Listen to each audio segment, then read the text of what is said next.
Hello dear students, welcome to Bajirao IAS Academy, the Hindu news analysis. So in today's discussion, we will be try to understand and analyze few most important articles that are being given in the Hindu newspaper. So before proceeding into the discussion of the Hindu news articles, first try to solve one very important question. This is a previous year question on Election Commission of India. So in today's lecture also, we will be discussing about the appointment of the Election Commission, Chief Election Commissioner, and how to make the Election Commission more independent. What was the Supreme Court judgment? We will understand that in a brief manner. So however, this is with respect to the Election Commission of India, and this was a previously asked question. The first statement says Election Commission of India is a 5-member body. This is the first statement. And the second statement says Union Ministry of Home Affairs decides the election schedule for conduct of both general elections as well as the by-elections. So the third statement says Election Commission resolves the disputes relating to splits, mergers of recognized political parties. So please answer this question and also type or write your answer in the comment section. So the correct answer for this question I'll give you in tomorrow's lecture. Okay, so let's proceed for the news articles discussion. So the first very important news article that is being given in the Hindu newspaper today is Supreme Court to hear pleas to include Chief Justice of India on Election Commission selection panel. So this is the first most important article, right? So this is particularly follows a order. Okay, so this has an order that essentially means that earlier a petition was filed in the Supreme Court in order to enhance or in order to ensure the independence of the Election Commission of India.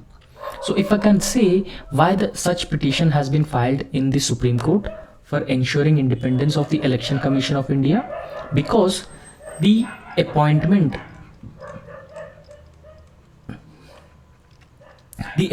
of the election commissioners as well as chief election commissioner is in the hands of executive. So if appointments are made by the executive, how can we make sure that the Election Commission of India is an independent body? So that was the main question, and because of this reason a petition was filed in the Supreme Court. So when this particular petition was filed in the Supreme Court has given a judgment. So in that particular judgment, the Supreme Court has suggested a committee, and that particular committee consisting of Chief Justice of India, Prime Minister, and leader of opposition party. So this particular committee will recommend a name to the president for the appointment of the election commissioner as well as the chief election commissioners. However, the Supreme Court has also stressed that this particular committee will be in force as long as the parliament come up with a specific legislation. So here the Supreme Court clearly says that if Parliament comes up with a special legislation with respect to the appointment of the election commissioner and chief election commissioner, this particular setup that is being suggested by the Supreme Court will work. However, followed by the judgment, the Union Parliament has brought a new legislation. Okay, so Union Parliament has brought a new legislation, and that particular legislation has excluded Chief Justice of India from the appointments committee. Okay, so this particular legislation has Prime Minister, Cabinet Minister nominated by Prime Minister, and also the leader of opposition are the members for the appointment of the election commissioner. So you can clearly see that in this particular commission, the Chief Justice of India was excluded. Since Chief Justice of India was excluded from the appointment which is being made to the Election Commission of India, a petition was filed in the Supreme Court to include Chief Justice of India as Election Commissioner selection panel. Okay, because of this reason the petition was filed. Okay, now one NGO so that has filed this particular petition, this particular NGO tells that the Supreme Court it tells the Supreme Court that center takes unfair advantage while filling the two vacancies, and organization has asked the court to stay the new law on appointment of the election commissioner, because I have already told you that the new law with respect to the Election Commission of India has excluded the Chief Justice of India from the selection panel. Okay, so it gives an unfair advantage to the center, because in this particular selection committee, Prime Minister is a member and Chief Minister is also a member.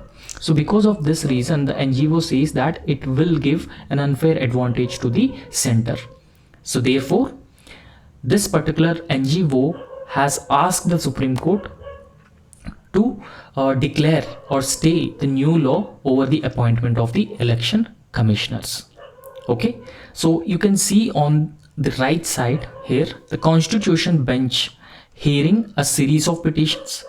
They seek the functional independence of the election commissioners and at the same time examining various aspects also.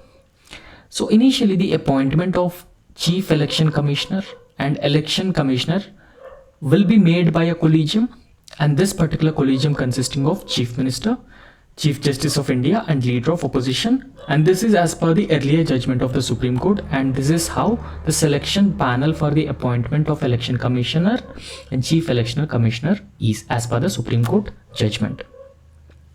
Okay, so after that the Supreme Court has also talked about equal protection to be extended for Chief Election Commissioner as well as the election commissioners. Okay, and there should be a common procedure for the removal. So if I can tell you that in order to remove the Chief Election Commissioner, the removal process is same as the judge of the Supreme Court. On the other hand, the removal procedure of election commissioners is not similar to the Chief Election Commissioners. So in that particular judgment, the Supreme Court has also talked about the equal protection for Chief Election Commissioners as well as the election commissioners with respect to the removal. Okay, so there should be a common procedure for the removal of both these offices. And after that, the rule making power of the election commission, like Supreme Court, Lok Sabha and Rajya Sabha, so it essentially suggests that the election commission should also have a rule making power. So election commission should also have an independent secretariat, budget for the commission. So this is what in its earlier judgment the Supreme Court has said. It is with respect to ensuring greater independence for the Election Commission of India. Why greater independence? Because it is a constitutional body, and this particular constitutional body should not be controlled by the executive. Rather, it should work in a more effective manner. It should work in an independent manner, and because of this reason the Supreme Court has come up with a various orders or various judgments in that particular case. Okay, so proceed further. Again, I can tell you that the Supreme Court 5-judge constitution bench. So please understand, if any bench of the Supreme Court has more than 5 judges, okay, so if it has more than 5 judges, that bench is called as the constitution bench. So a 5-judge bench of the Supreme Court has anonymously ruled that the Chief Election Commissioner and the election commissioners, please understand, Election Commission of India is a 3-member body. Okay, so it is a 3-member body, one Chief Election Commissioner plus 2 other election commissioners. Now the Supreme Court has clearly said that the appointment of the Chief Election Commissioner as well as the election commissioner shall be made by the President on the advice of a committee, and that committee consisting of Prime Minister, Leader of Opposition and the Chief Justice of India. And this was the Supreme Court judgment with respect to the appointment of election commissioners as well as the Chief Election Commissioners. Okay, so this particular judgment aimed at ensuring more independence to the Election Commission of India, please understand.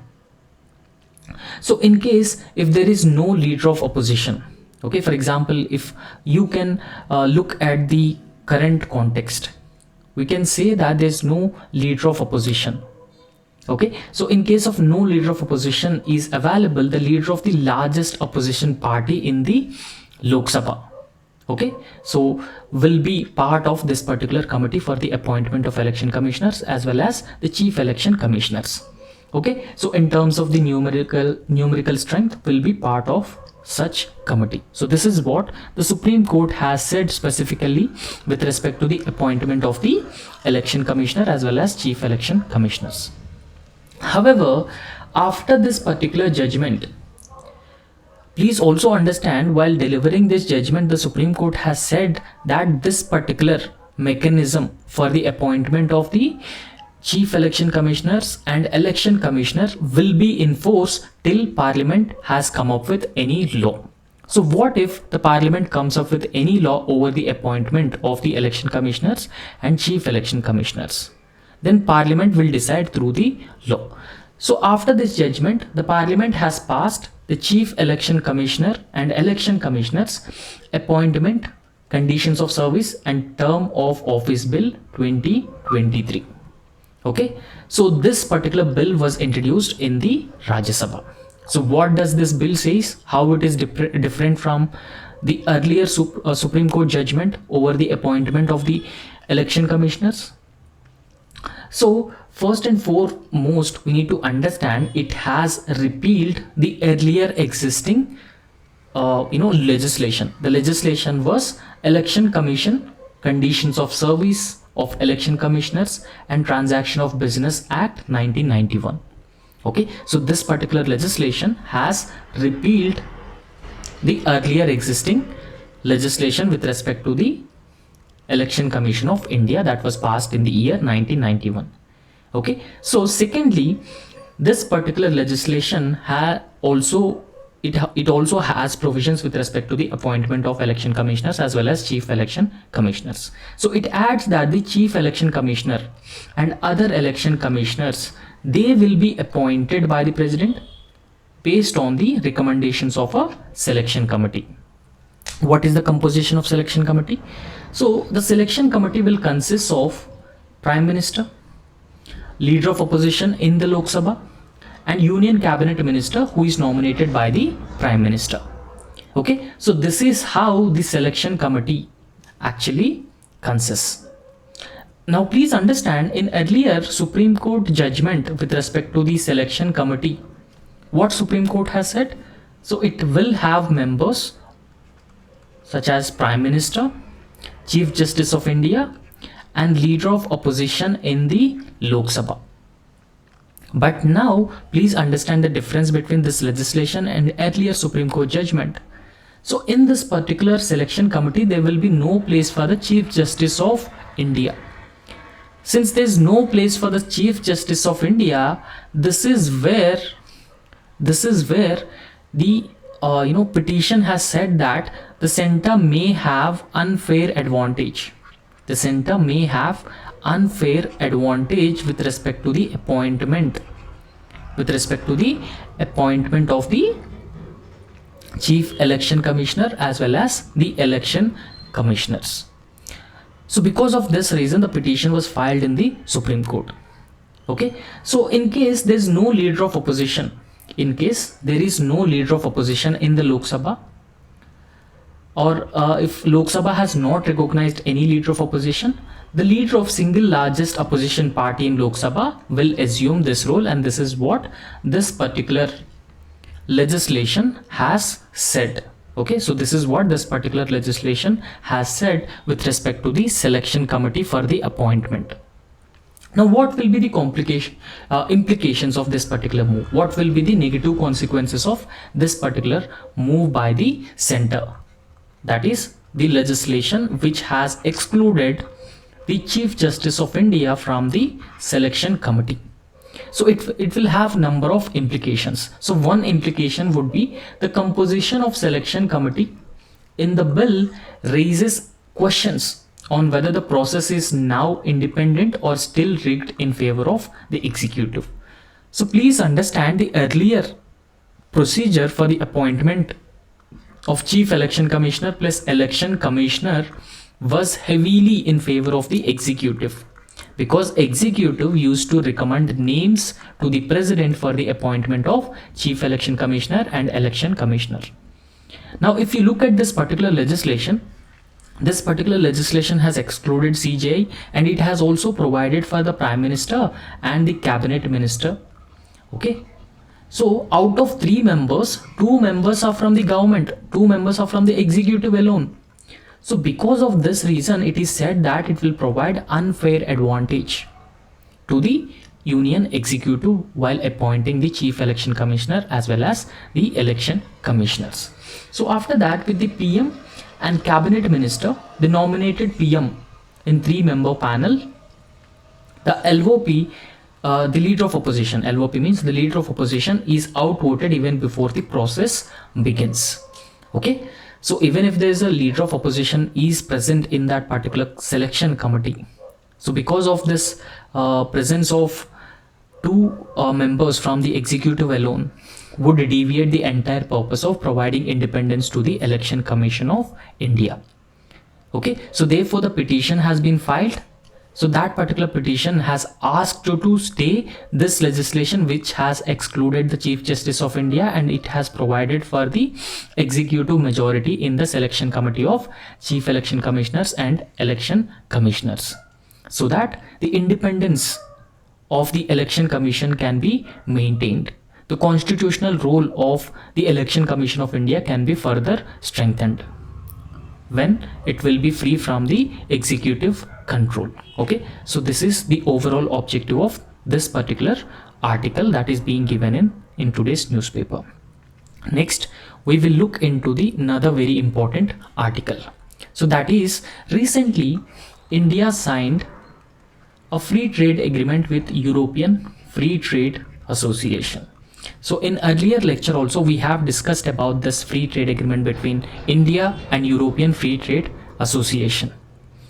Now, why this particular free trade agreement is very important with respect to these 4 countries in the European Free Trade Association. So how it will be benefiting, or how it will be providing positive things for India. So this is what we will be discussing in this particular article. Okay, so if we go into the details of this India and European Free Trade Agreement, so Prime Minister Narendra Modi had termed this as one of the watershed movements in India-European Free Trade Association relations. Okay, so this is one of the most significant and most watershed or most important movement for India and European Free Trade Agreement relations. Free Trade Association relations. So briefly we will try and understand the European Free Trade Association. European Free Trade Association.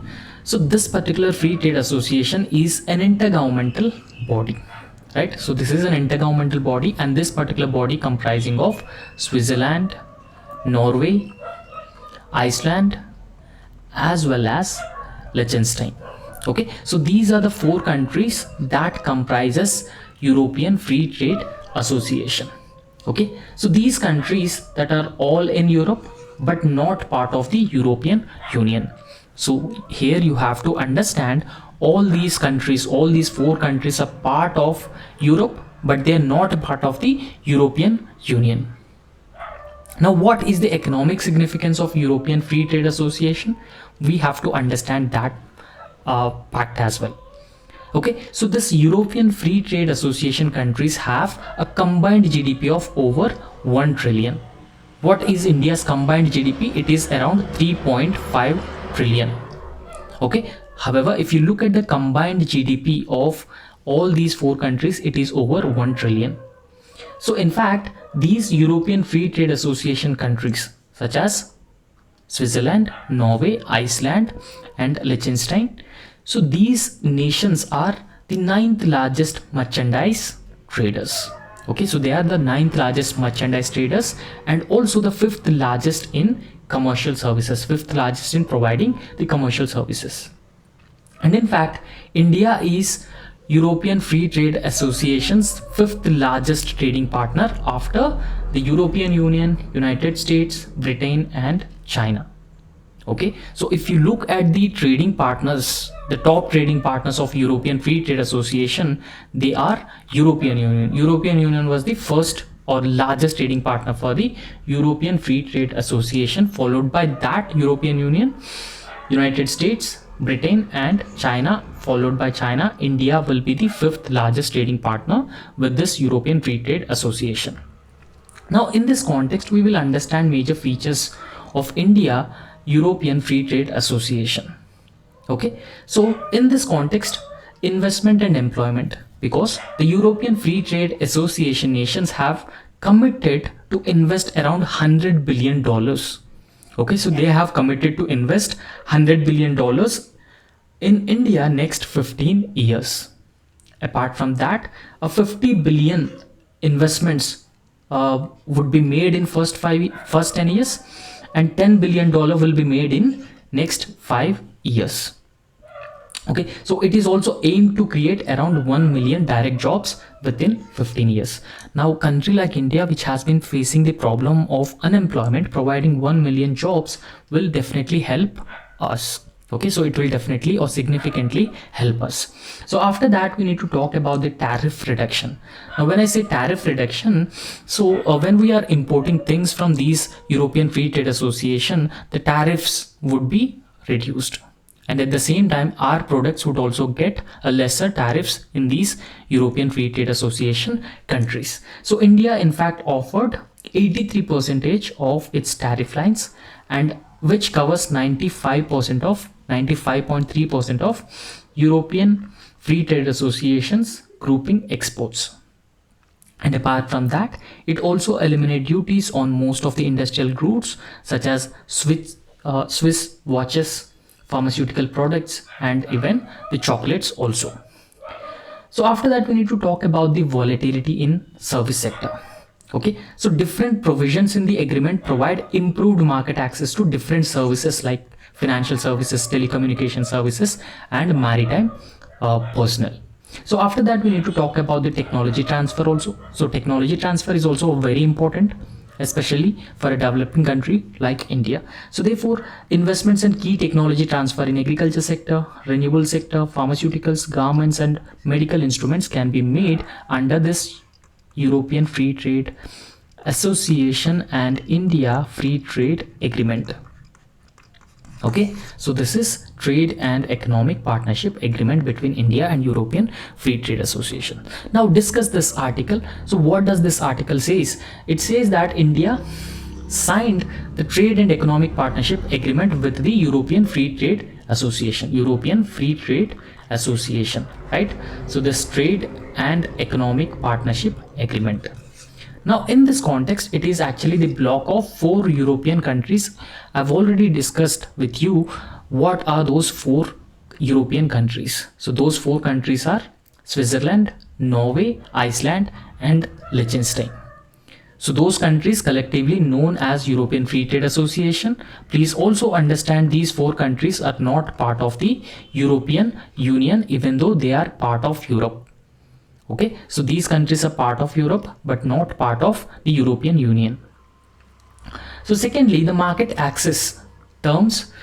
The deal offers more room for the Indian services firms. So India has a strong service sector presence in Europe and other Western countries. So therefore, this particular deal, that is trade and economic partnership agreement, will offer more room for Indian services firms.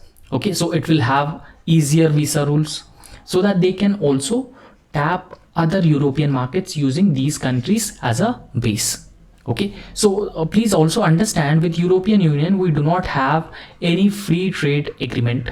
With European Union we do not have any free trade agreement. So on the other hand, we have a free trade agreement with European Free Trade Association countries. Okay, when we have the free trade agreement, it will provide an important base for India to expand its market further into the European Union countries. So this is what the author has been suggesting. And after that, there are certain professionals like architects, accountants, and nurses. So they can also expect more opportunities through this trade and economic partnership agreement. And apart from that, the most goods exports which get the duty free treatment in Switzerland, that is India's largest European Free Trade Association trade partner. Okay, so the professionals as well as most of the goods exports from India to Switzerland have got duty free treatment. So in fact, among all these 4 countries of European Free Trade Association, Switzerland is the largest trading partner for India. So in this context, the linchpin, the significant aspect of this particular deal, as we have already discussed, that its built-in goal to nudge $100 billion of investment in the next 15 years, and at the same time creating 1 million job opportunities in the coming 15 years. Okay, so these are some of the most important provisions, so that or clauses that are being added in this particular agreement between India and European Free Trade Association.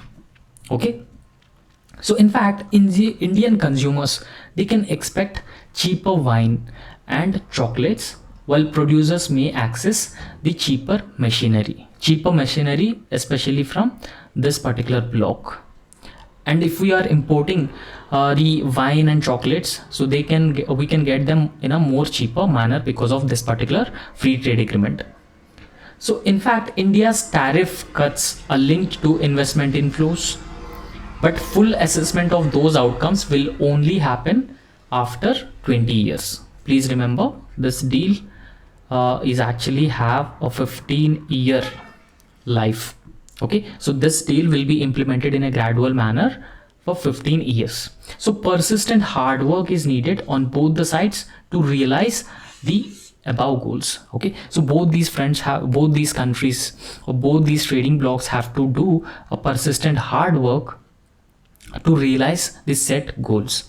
However, for India, the speed with which this European Free Trade Association deal has been dusted off and sealed within months and resuming negotiations is creditable. So creditable in the sense that India is successful in concluding this particular free trade agreement with the European Free Trade Association. So that is much appreciable on the part of India. However, why it is appreciable? Because earlier we have inked the free trade agreements with the United Arab Emirates. Okay, so this is actually considered as the second major trade pact in recent years, since a deal for free trade agreement has been signed with the United Arab Emirates. And it is also known as first such arrangement with a Western nations grouping. See, we do not have any free trade agreement with the US, European Union, United Kingdom. So therefore, on the Western bloc, especially with the developed countries, this particular trade agreement can be considered as first such arrangement with the Western nations grouping. Because of that reason also, it is very significant. Please remember, India has been trying to have a free trade agreement with the Gulf Cooperation Council since 2014. So even though we have been making several attempts to have a free trade agreement with the Gulf Cooperation Council, we still do not have reached nearest to this particular free trade agreement. Okay, so a deal with Canada, so that is not happening because of the political conflict or diplomatic row between India and Canada. So on the other hand, with the European Union, the talks have been taking place, and with the United Kingdom also, we are still having talks with respect to concluding free trade agreements. Okay, so however, it is expected that both European Union and with United Kingdom, within one year we will sign a free trade agreement. Okay, so it is said that it is in its final phases of concluding. So after that, the European Free Trade Association deal assumes the greater symbolic significance than the size of trade flows actually involved. So why symbolic significance? Because I've already told you that these countries are developed countries. Okay, so these countries are developed countries. So with the Western bloc, this is first such free trade agreement that India has signed. So if India successfully signed this free trade agreement with European Free Trade Association, then it would give further push for India's efforts to ink a free trade agreement or sign free trade agreement with countries like UK, European Union and US. Okay, Now, it signals that India's apparent aversion to such trade pacts since 2014, capped by its walkout from the Regional Comprehensive Economic Partnership. So please understand, there was a Regional Comprehensive Economic Partnership, and this particular partnership has 10 ASEAN countries, Association of Southeast Asian Nations, plus 6 other countries such as China, Australia, Japan, South Korea, New Zealand, and India. Okay, so however, India was pulled out from the this particular Regional Comprehensive Economic Partnership, okay, because of concerns with respect to China, and India has also faced criticism with respect to pulling out from the this Regional Comprehensive Economic Partnership. However, in this context, India was being criticized as for high import tariffs and also adopting the protectionist approach. So protectionist approach, when I say, for example, the Atmanirbhar Bharat Abhiyan, okay, Atmanirbhar Bharat Abhiyan, self-reliant India. So India is very often criticized for high import tariffs as well as the protectionist approach. Now it seems willing and able to walk the talk on free trade when many nations are turning protectionist. So many Western nations have been turning protectionist, but now India has been showing a visible interest with respect to signing these free trade agreements. The European Free Trade Association Pact expected to be ratified by the end of 2024, and it also marks the first time that India has agreed to include non-trade issues such as labor, human rights, environment, and gender. So those things were also included, were also part of this particular trade agreement, and this is debatable. The expert says that India is not ready to include the non-trade issues such as labor, human rights, and environment and gender. But in this particular European Free Trade Association, India has included these non-trade issues with respect to the European bloc. So however, it has to be seen how this particular European Free Trade Association and India free trade agreement will give positive results in future. Okay, so that's all about this particular news article. And the next news article is with respect to Uttarakhand Uniform Civil Code Bill has got the presidential assent. Okay, we all know that the Uniform Civil Code is mentioned in Article 44 of the Indian Constitution, Directive Principles of State Policy. Okay, so this essentially means that a uniform law irrespective of religion. Okay, so irrespective of diversities, there would be a uniform law for all. So that is Uniform Civil Code. So this particular Uniform Civil Code bill was passed by Uttarakhand Assembly on February 7. Okay, on February 7, the Uttarakhand Assembly has passed this Uniform Civil Code bill. So it has become a law when President Draupadi Murmu giving her assent to this particular bill. Please understand here, the bill has been passed by the State Legislative Assembly. However, President Draupadi Murmu had given the assent, not the governor of the state, because it is a matter of national importance, and because of that reason, this particular this particular piece of legislation has reserved by the governor of Uttarakhand state to the president, and because of that reason, President Draupadi Murmu had given her assent to this particular bill. Okay, so with the assent to this bill, Uttarakhand has become the first state in the country after independence to adopt the Uniform Civil Code. So please also remember this. So the president has gave her assent to the Uniform Civil Code Uttarakhand 2024, so which is under Article 201. Okay, 201 of the Indian Constitution, which is under the 201 of the Indian Constitution. And she gave her assent on March 11 to this particular bill, and it is also declared, or it is also mentioned in the Gazette notification by the government of Uttarakhand as well. Okay, now meaning of the Uniform Civil Code, we will understand briefly what does the Uniform Civil Code actually means. This Uniform Civil Code refers to a common law. So this particular law applies to all religious communities in personal matters such as marriage, inheritance, divorce, and adoption. right? So this essentially means that the Uniform Civil Code would deal with all these aspects: marriage, divorce, inheritance, and adoption. Okay, so it is actually a uniform law or a common law that is being applicable to all religious communities. So it aims to replace the different personal laws. Okay, so earlier we used to have a different personal laws, for example Shariat law for Muslims, for example with respect to marriage, the divorce, the adoption.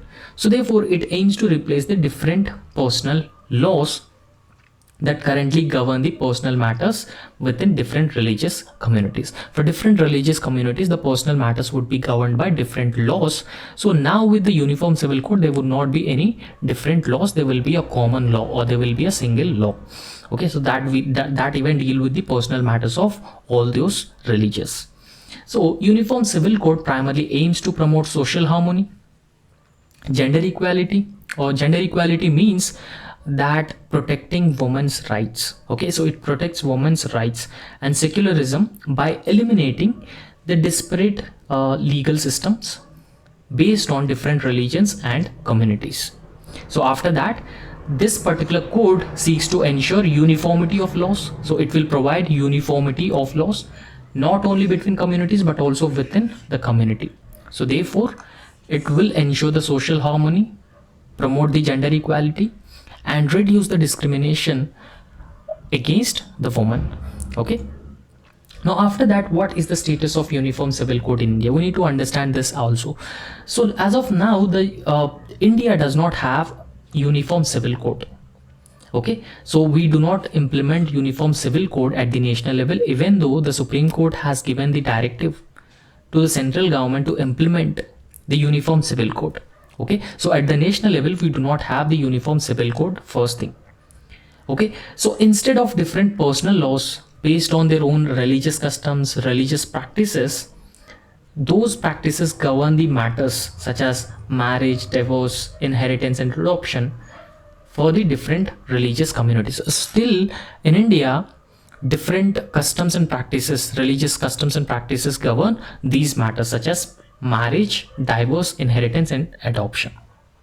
However, over the years, the central government as well as some states have made certain efforts. Okay, so central government and state governments have made certain efforts towards the implementation of the Uniform Civil Code. So one such attempt that we see recently is Uttarakhand Uniform Civil Code Act, or Uttarakhand's Uniform Civil Code legislation.